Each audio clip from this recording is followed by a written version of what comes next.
Now, the topic we can talk about today is like and dislike. So, if you look at yourself, you look at your mind and how it operates, you will notice that there are all kinds of feelings arising, passing all the time, all kinds of thoughts, opinions, beliefs, perceptions, just coming and going.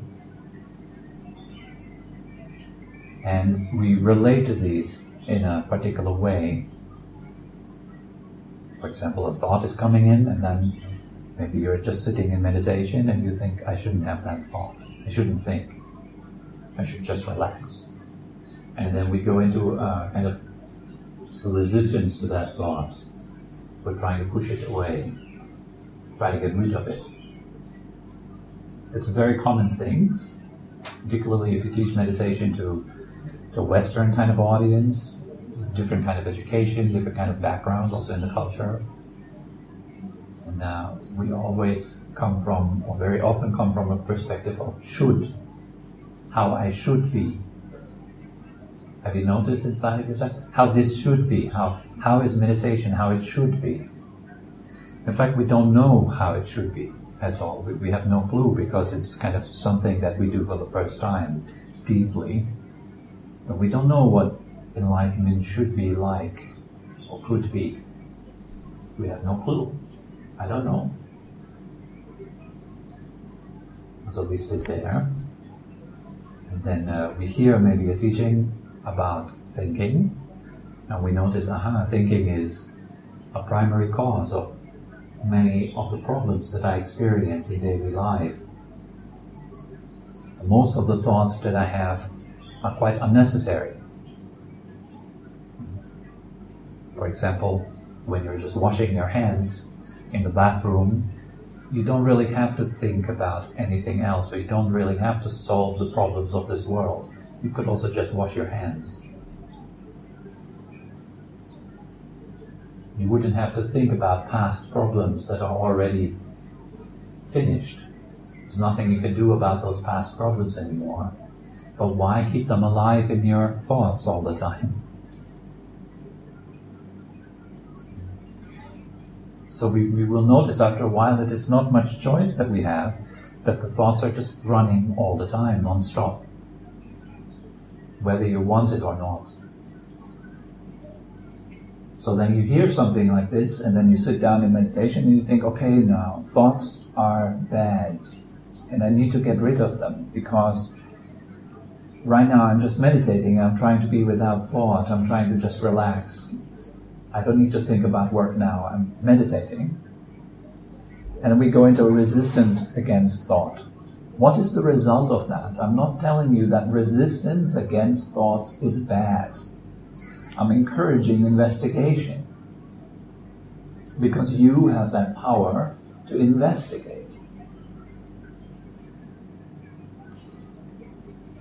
We're not accepting things because a teacher says so, or because it is written in a holy book.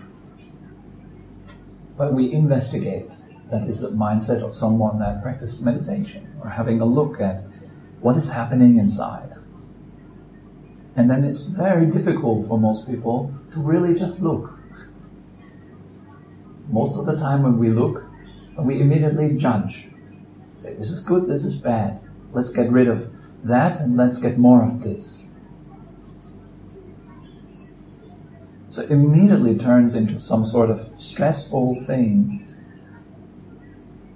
So in the beginning it is very hard for us to just sit and observe ourselves, to just really leave ourselves alone, if you want to say. So we approach that step by step, slowly, slowly. We can't just leave ourselves alone. If I told you stop harassing yourself, just sit meditation. Don't do anything to you. You don't have to be changed. You don't have to become different. Your body is fine the way it is. It's all right. You are all right. It's okay. You can look and learn. Listen and learn. We can actually learn from observation, right? If we're observing something, we gradually start to understand it. If you observe certain animals, then you gradually come to understand why they behave a certain way, right? What they do and why they do it, their goals are. In a similar way, you can observe your mind and you will get to understand how it works. Why would this be of any importance? Why would we sit down and just look at the mind and understand its ways? Because that's where suffering happens, doesn't it? Suffering, doesn't it happen in your mind? Stress and suffering and problem creation. And once it has been created in the mind, doesn't it flow out into the world through your actions and your presence? Like, let's say you're angry at something. Doesn't your anger translate itself into this world through your speech and your actions? This is something undeniable. Even through our expressions, the facial expressions, we can already put off people when we're angry. Sometimes, even just through our energy, we're entering the room and a generally angry person entering the room, and you can feel it. It's kind of unpleasant. Kind of hard to be around those people. There's a certain hardness around them. So what you are holding in your mind, it will translate into your action. And if you're repetitively holding something in your mind, it will translate and become your character. It will then turn into blind, automatic, habitual, repetitive action.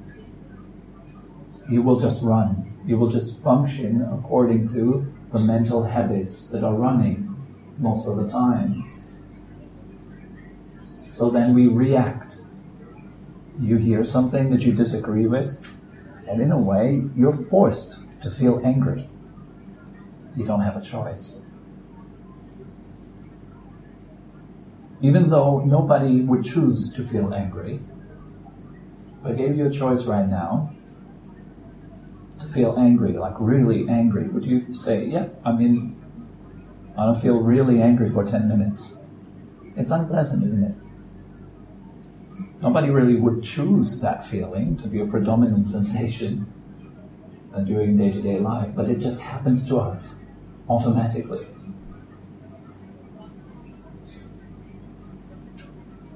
And then we react to it again through liking or disliking. We see the anger. This is bad. I should not be angry, right? Then it just keeps going round and round. Then we feel guilty about being angry. At least some spiritual practitioners might feel very guilty once they've been angry. Feel very ashamed of themselves. Oh, I shouldn't have such imperfect emotions. I'm totally beyond that, actually. So I shouldn't feel anger. But it's there. Yeah, but I shouldn't. But it's there. Yeah, but it's there. It's undeniable. It's truth, living truth, manifesting in your body and mind right now. So this is an opportunity to look. And how do you go into relationship then with what you see? If, in case it is anger, what's your relationship to your anger? Maybe more anger. Maybe you're angry at being angry. This is surprisingly common. Many people are feeling guilty about feeling guilty. They're angry about being angry. Damn it, why am I so angry all the time? Because we have no mindfulness. We cannot get out of that cycle. It runs us. It's like a mechanism that just runs. And so if you do not pay attention, then that mechanism will just run, for sure. And you push that button and it runs that way. Push this button and it runs this way.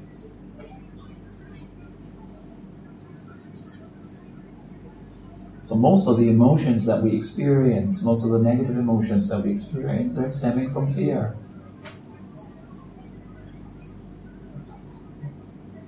Anger. for example. It comes out of fear. It is like a subordinate of fear. You get angry because you're threatened. Something inside of you is threatened by what you're experiencing. And then you make yourself big and strong and loud, like a dog, when the dog is threatened. Or a cobra, when the cobra is threatened. It makes itself big and loud. It hisses and it spits. Just the same, just pretty much the same in that regard. It is something is pushing your button and you're threatened. Fear gets triggered. Fear is translated into anger, and anger is translated into loud, protective action.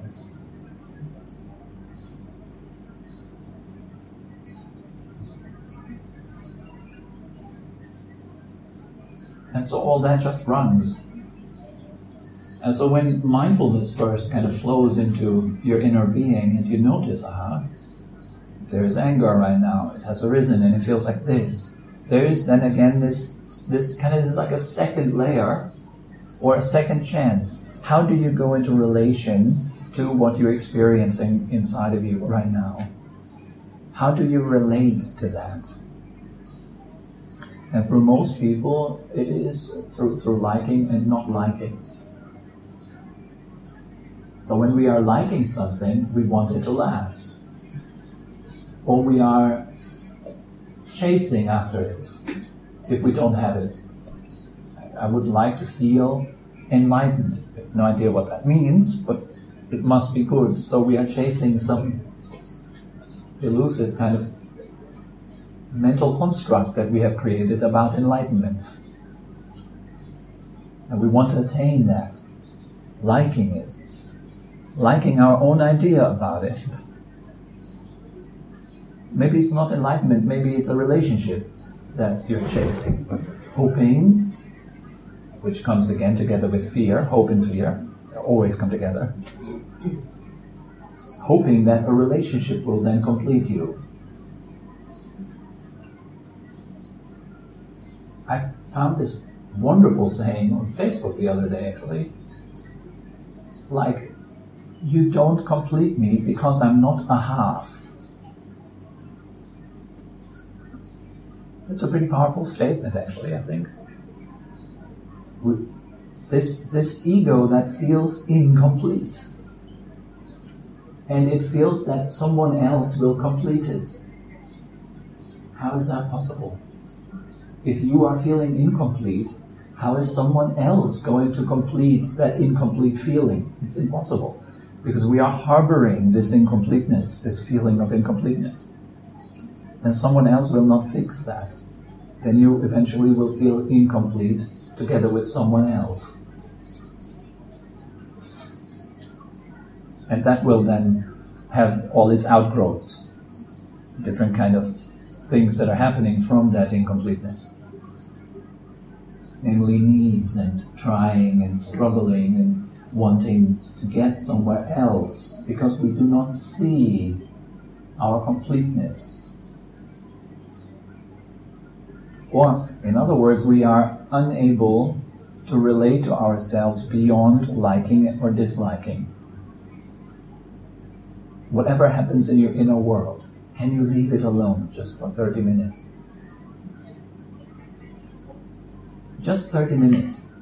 So many people, they come to me with this question, yeah, but I can't always be happy and blissed out and floating in mindfulness 24/7. It doesn't pay my bills.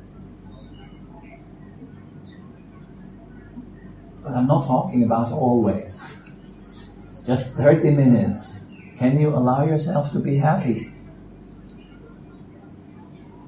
Can you leave yourself alone? Just taking your hands off. Not trying to get anything. Constantly chasing out of a sense of the way it is not good enough. I need to add and add and add and add to it in the hope that it will someday be kind of fulfilling and complete. It will never be, because it arises out of a sense of incompleteness. And that sense of incompleteness, if you're feeding it with a lot of activity, it will not just go away one day. It will stay empowered through that, doesn't it? Incompleteness doesn't go away, or a sense of lack or unworthiness, or the sense of that you need to add a lot of things onto yourself, whether on the intellectual or physical or social level. I need to add and add and add. Can't you give yourself a break? Just maybe for 30 minutes or an hour, where you do not have to accomplish anything, and not even meditation,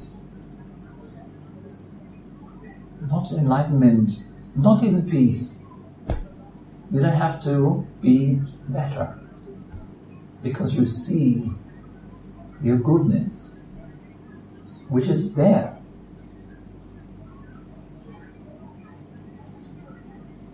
There's some people, they constantly strive, achieve, go, ambition. Why? What is so lacking in them? Why is there so much sense of lack? And it has to be balanced also with the ability to appreciate what is. To appreciate life instead of chasing life the entire lifetime long, right? Chasing this experience of something that we imagine to be better than this. And that comes from a general sense of being unsatisfied. Now then, when people say, oh, but we cannot just float around blissfully the whole day long, I would answer, yes, but maybe 30 minutes. Are you not worth it to float blissfully for 30 minutes? Leaving yourself alone for an hour. Is that not something nice? Just rest. Have a good time.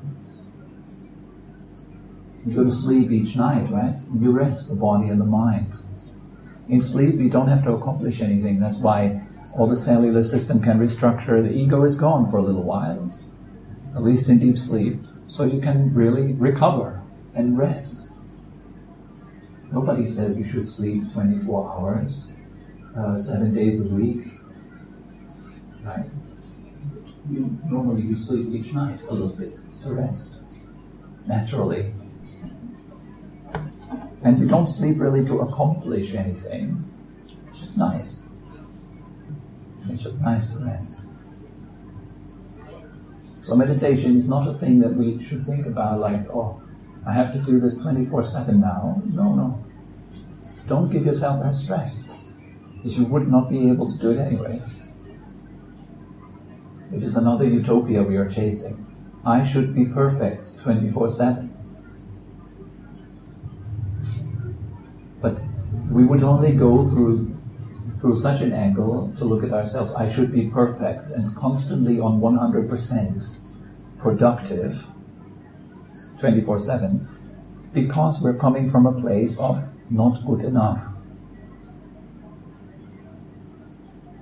And that's okay. It gets things done in life, doesn't it? You get things done. You have your plans, you get your airplane ticket, and so forth. Sure. It's very practical to have time, to have ambitions, to have goals. Without goals, life is pointless. It's like you're going into a taxi and you say, I don't know where I want to go, just drive. And then you drive, so you drive for a little while, and then,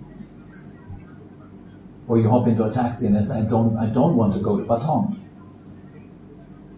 Where can the driver bring you then? You know what you don't want. So goals and ambitions are important. It gives your life a certain direction, right? Now this is important. What I'm talking about is that happiness is not the end result of a lot of actions.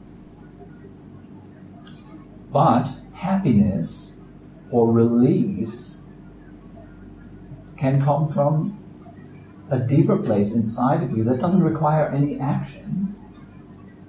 And then that happiness, that release, can flow into your action and can be translated into life.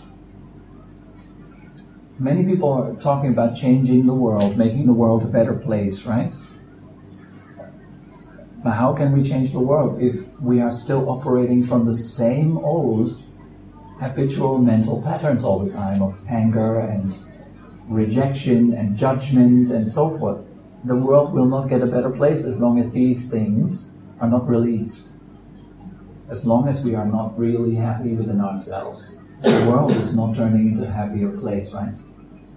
We can shout as much as we want, and we can go to as many demos as we want. It will not change the fact that there are a whole lot of angry people on the streets. And bringing up anger and outrage. And it might change things temporarily, but it will not change the fact that we suffer. So in order to change, or to make lasting change, at least in your own life, we have to learn to let go of stress, of suffering, of pain within ourselves. And that is what meditation is for. And of course the results of meditation will only show if you are providing a space for them to arise. And that space is not doing anything to yourself, but seeing very clearly what is going on. And what it is that is aware of all that is going on. So this is a gradual, slow process. So not relating through liking or disliking towards ourselves, but through openness and awareness. Can there be real transformation or inner process, inner strength?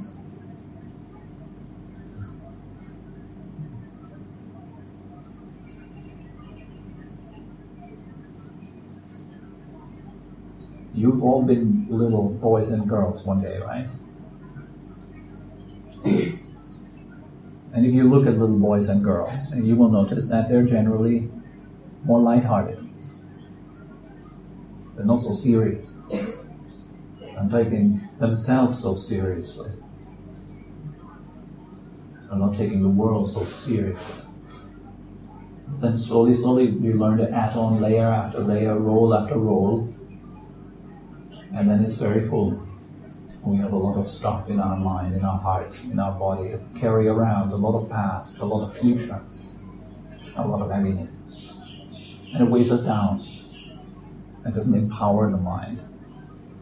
Because the body is empowered through movement and right exercise. The mind is empowered through stillness. And if we can bring both of them into harmony, meaning allowing the stillness inside of ourselves to flow into the actions that we take every day, then there's a real chance to make this a better place. To make the space around you more enjoyable. Because the space inside of you is very enjoyable. It's not bitter, it's not serious, it doesn't take itself seriously. It's lighthearted. It's truly enjoyable. The less stuff you carry around with you, the more joy there is. It's kind of funny. It works that way. If we're not carrying any thoughts, for example, there's a great amount of joy.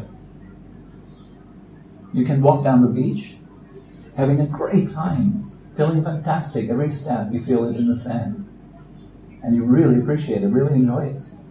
Pretty amazing, actually, that this is possible. But if your mind is full, you won't even know that you're at the beach.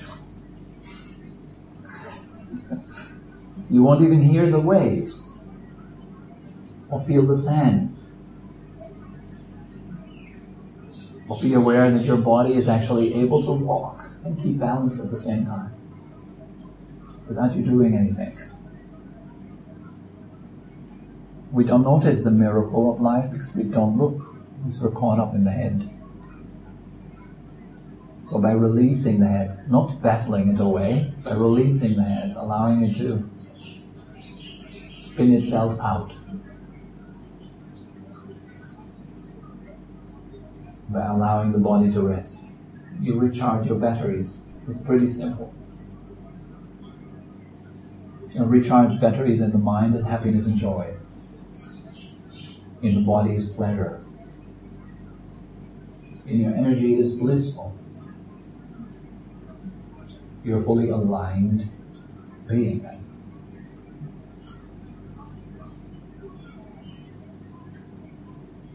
And so this is why we need to become aware of this like and dislike. This is where it's happening. This is where all the suffering finds a beginning. If you're approaching any of your experiences through liking or disliking, that's where stress starts. Either you want to hold it, you can't. Or you want to make it go away. And also it's very stressful. So there's no openness. If you can allow life to be, allow this world to be, that is really kind.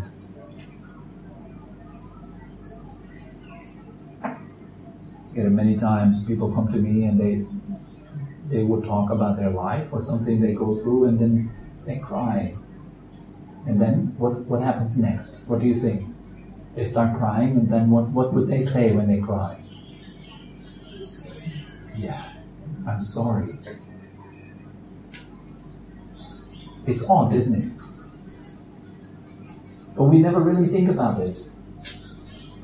We are sorry for feeling how we feel. Who has taught us that? And why do we not look through this? I'm so sorry, I feel silly, I feel stupid. I don't know what's wrong with me. Also, I hear this very often. I'm so sorry.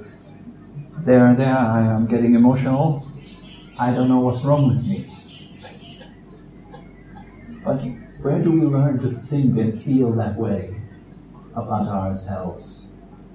And is that really helpful? Is it constructive to feel like this about yourself? Will it help you to be more complete and feel better inside of yourself? We're censoring ourselves so strongly all the time. And sometimes it's worse for spiritual people, so-called spiritual people. They feel like they have to be perfect all the time. They have to pretend that they're all peaceful all the time, but really they're boiling with anger. But they need to pretend, no, I'm not angry. That's fine. But inside, there's anger very clearly, right? That's not spiritual. It is just normal. It's just another way of relating to ourselves through a different medium, through spirituality. But it's the same thing. I'm not good enough the way I am, therefore I need to add on meditation to myself.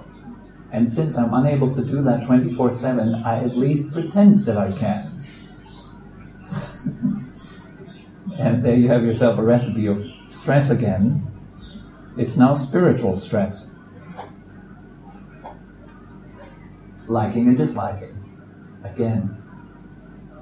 And to finish this session, this is not my invention or anything. This is an observation that can be made by all of us. It's been made 2,500 years ago by the Buddha, actually. He called it the root of all suffering is craving. Liking and not liking, in simple terms. Pushing and holding.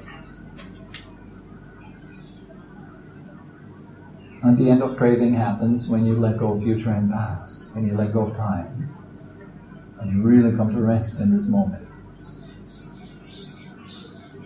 And that is naturally blissful. As soon as all the mental machinery stops, there's happiness. And you didn't do anything. It's just there. That's why I always say happiness cannot be created. It's something that is your nature. And it is obscured as long as we're not learning to leave ourselves alone calm down. So this nature can be revealed. Okay?